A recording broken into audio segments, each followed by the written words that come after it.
Joe Ensminger craned his neck to the sky over Normandy, France, on Wednesday, waiting to see one of the 14 World War II-era Dakota planes carrying veteran Dave Hamilton, now in his mid-92nd, on the same route he flew 75 years ago.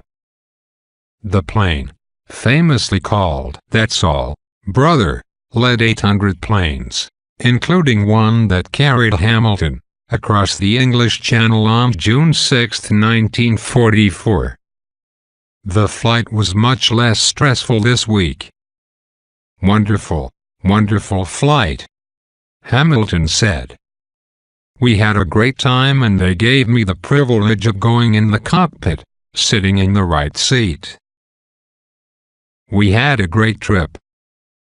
Ensminger will fly the restored troop transport plane on Thursday as an anniversary remembrance of the D-Day invasion is held near Omaha Beach with President Donald Trump in attendance.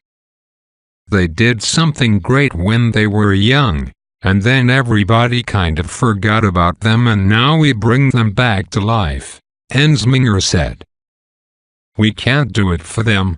We can only make sure their memories don't fade away, but this airplane we brought back, and hopefully 75 years from now, it will still be flying.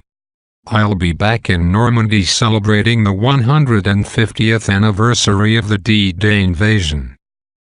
Retired Lieutenant Colonel Hamilton, who now lives in Prescott, Arizona, was barely out of high school when he dropped paratroopers into Normandy on D-Day.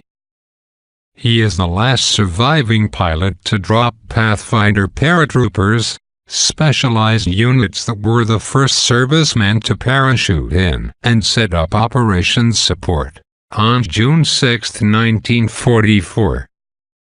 Beyond the excitement of returning to the air, Hamilton remembered the sacrifice of the soldiers he dropped in French fields 75 years ago. "My feelings, they are very nostalgic.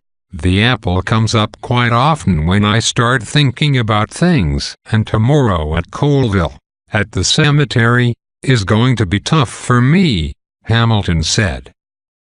"But I'll make it, I'll make it." Getting the 75-year-old Dakota, the nickname for the Douglas C-47 Squadron, back to its original state and all the way to Normandy was no small feat. After the war, the plane was sold to surplus and ended up in a boneyard in Wisconsin, said Ensminger. Discovered by a historian in 2007, the Commemorative Air Force became aware of it 8 years later and decided to acquire the aircraft. After careful restoration, the plane flies like the day it was built. Every nut and every bolt has been looked at, carefully checked out.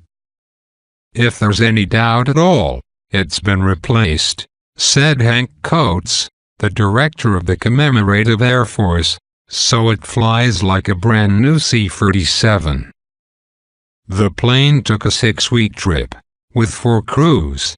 In order to make it over to the UK it left from Oxford, Connecticut, went to Goose Bay, Newfoundland, Greenland, Iceland, and eventually Scotland.